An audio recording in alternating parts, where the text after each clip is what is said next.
അങ്ങനെ നമ്മുടെ മെയ് 3-ാം തീയതി നടക്കുന്ന നീറ്റ് എക്സാമിന്റെ ഏറ്റവും ലേറ്റസ്റ്റ് അപ്ഡേറ്റ് പറയാൻ വേണ്ടിയിട്ടാണ് ഞാനിപ്പോൾ വന്നിരിക്കുന്നത്. പിന്നെ നമുക്ക് നമ്മുടെ എക്സാം എഴുതുന്ന സെന്റർ മുൻകൂട്ടി അറിയാനുള്ള ഒരു ഓപ്ഷൻ ഓൾറെഡി വന്നിട്ടുണ്ട്. നിങ്ങളുടെ അഡ്മിൻ നമ്പറും അതുപോലെ തന്നെ നിങ്ങളുടെ പാസ്വേഡ് അടിച്ചു കഴിഞ്ഞാൽ നിങ്ങൾക്ക് നമ്മുടെ സൈറ്റിനകത്ത് കയറി കഴിഞ്ഞാൽ നമുക്ക് ഡീറ്റെയിൽസ് കിട്ടും എവിടേക്കാണ് നമ്മുടെ എക്സാം സെന്റർ എന്നുള്ളത്. ഓക്കെ, പിന്നെ എക്സാം സെന്റർ അറിഞ്ഞതിലുള്ള ഗുണം എന്താ വെച്ചാൽ മുൻകൂട്ടി നമുക്ക് അറിയുമ്പോൾ നമുക്ക് അവിടേക്കുള്ള യാത്രകളൊക്കെ എന്ത് ചെയ്യാം, നമുക്ക് എന്ത് ചെയ്യാം, കറക്റ്റ് നമുക്ക് സ്കെഡ്യൂൾ ചെയ്യാൻ പറ്റും.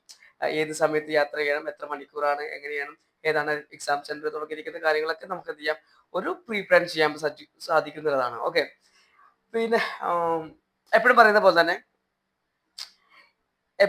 തന്നെ നിങ്ങൾ മാക്സിമം അന്നത്തെ ദിവസം വീടുകളിൽ നിന്ന് ഭക്ഷണം കൊണ്ടുവരിക.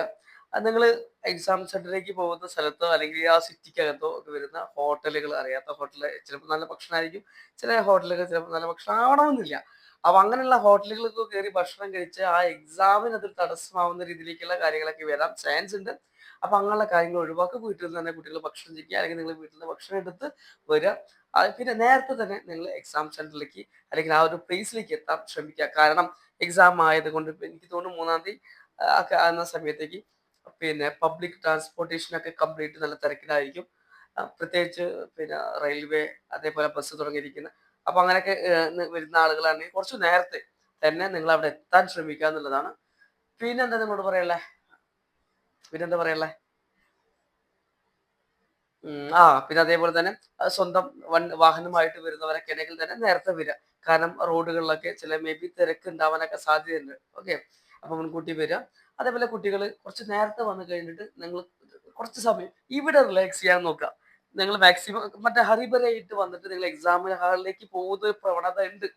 പ്രത്യേകിച്ച് ചില പാരന്റ്സ് സ്റ്റുഡൻസ് ഒക്കെ ആ സമയത്ത് വന്നിട്ട് അയ്യോ നേരം വഴുകി എന്നൊക്കെ പറഞ്ഞിട്ട് വരുന്ന ഒരു വിഷയമുണ്ട്. അപ്പൊ അങ്ങനത്തെ ഹറിബറി ഒഴിവാക്കുക നമ്മൾ മാക്സിമം. എന്നിട്ട് എന്ത് ചെയ്യുക, കുറച്ച് നേരത്തെ വന്നിട്ട് ഇവിടെ 2 മിനിറ്റ് റെസ്റ്റ് എടുക്കുക നിങ്ങൾ.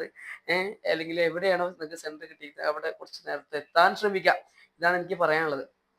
പ്രത്യേകിച്ച് പിന്നെ നമ്മൾ പറഞ്ഞിരിക്കുന്ന കാര്യങ്ങൾ, ട്രാൻസ്പോർട്ടേഷന്റെ കാര്യങ്ങൾ, അങ്ങനെ കാര്യങ്ങൾ നോക്കുക. ഓക്കെ, പിന്നെ ഓൾ ദി ബെസ്റ്റ്. എല്ലാവരും നല്ല ഉഷാറായിട്ട് എക്സാം എഴുതാം കേട്ടോ. Okay, bye, see you. എന്തെങ്കിലും സംശയം ഉണ്ടെങ്കിൽ, എന്തെങ്കിലും അഡ്മിഷനുമായിട്ടോ അല്ലെങ്കിൽ അഡ്മിഷൻ്റെ എക്സാമിന് ശേഷം ഒക്കെ ഉണ്ടെങ്കിൽ എന്ത് ചെയ്യുക, എന്തെങ്കിലും സംശയം ഉണ്ടെങ്കിൽ എന്നെ വിളിച്ചോളൂ. നല്ല കാര്യങ്ങൾ നമുക്ക് ഡിസ്കസ് ചെയ്യാം. പിന്നെ നിങ്ങൾ എക്സാം ഒക്കെ കഴിഞ്ഞിട്ട് എങ്ങനെ ഉണ്ടായിരുന്നു എക്സാം എന്നുള്ളതൊക്കെ എന്നെ അറിയിക്കുക.